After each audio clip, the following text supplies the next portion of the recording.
সুপ্রিয় শিক্ষার্থীবৃন্দ, আপনারা যারা পঞ্চম শ্রেণীতে অধ্যয়ন করছেন তাদের হাফ ইয়ারলি এক্সামে ড্রয়িং এর যে টপিকগুলো আছে তার মধ্যে আজকের ক্লাসে আমরা দুইটা টপিক আঁকানো শিখব। প্রথমে আমরা যে টপিকটা আঁকাবো সেটা হচ্ছে মিষ্টি কুমড়া। চলুন দেখে আসি মিষ্টি কুমড়া কেমন ভাবে আঁকতে হয়। প্রথমে মিষ্টি কুমড়া আঁকতে আমরা প্রথমে একটি লম্বালম্বি ওভাল শেপ নিয়ে নেব। এরপরে আমরা পাশে একটা লাইন টেনে সেম ভাবে পাশে আমরা আরেকটি লাইন টেনে এরপরে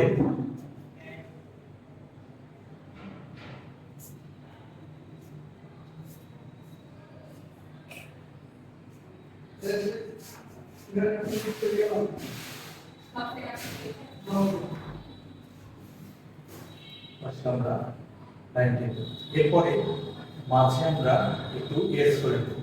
এরপরে মিষ্টি কুমড়ার ডান দিকে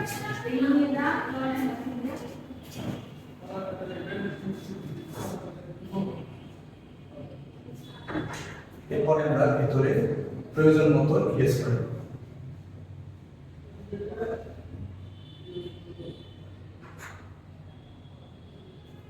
এরপরে যদি আমরা চাই তাহলে মিষ্টি কুমড়ার কোনো কাটা একটি অংশ স্লাইড এঁকে নিতে পারি পাশে। তো সেটা আঁকতে আমরা প্রথমে একটি লাইন টেনে নিলাম এবং মাঝে গ্যাপ দিয়ে ওই পরিমাণে পাশে আরেকটি লাইন টেনে নিলাম। এরপরে মাঝে একটু আঁকা বাঁকা লাইন, এরপরে এই লাইনটা আমরা এই লাইনের সাথে মিলিয়ে দিলাম। স্লাইডের এই পাশ থেকে এই পাশের কিছু অংশ দেখা যায়, তো আমরা পাশে আরেকটি লাইন টেনে দিলাম।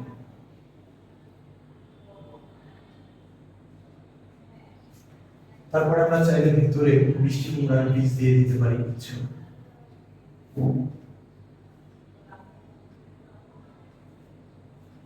এরপরে আমরা যথারীতি ড্রয়িং এর কালার করবো, যেখানে যেটি কালার হয়। এরপরে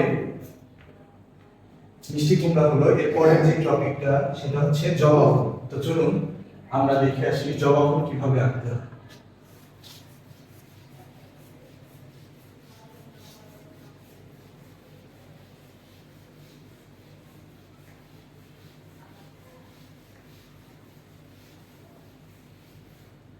জবা ফুল আঁকতে আমরা প্রথমে একটি সার্কেল দিই।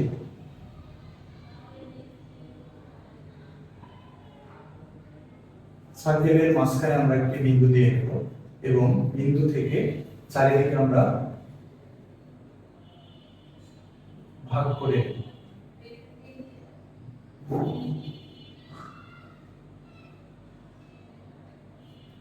এরপরে আমরা সাইডের লাইনগুলো মুছে দেব। এরপরে আমরা পাপড়িগুলো আঁকবো আস্তে আস্তে।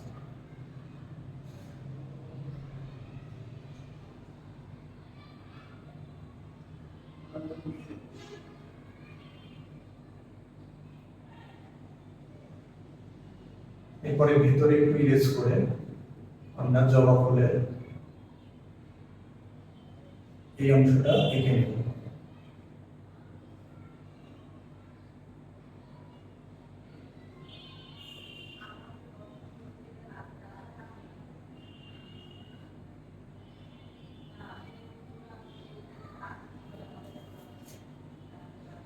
এরপরে নিচে অংশ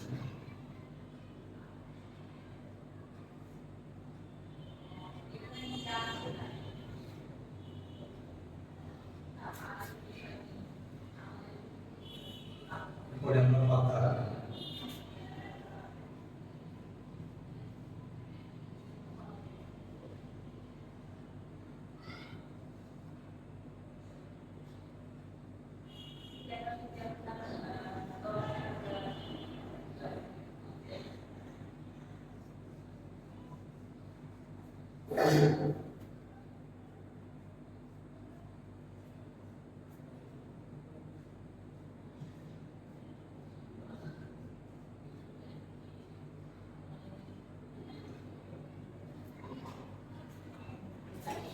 তো সুপ্রিয় দর্শক মণ্ডলী, এই ছিল আজকের ক্লাস। সবাইকে ধন্যবাদ জানিয়ে আজকের ক্লাস এখানেই শেষ করছি। সালাম।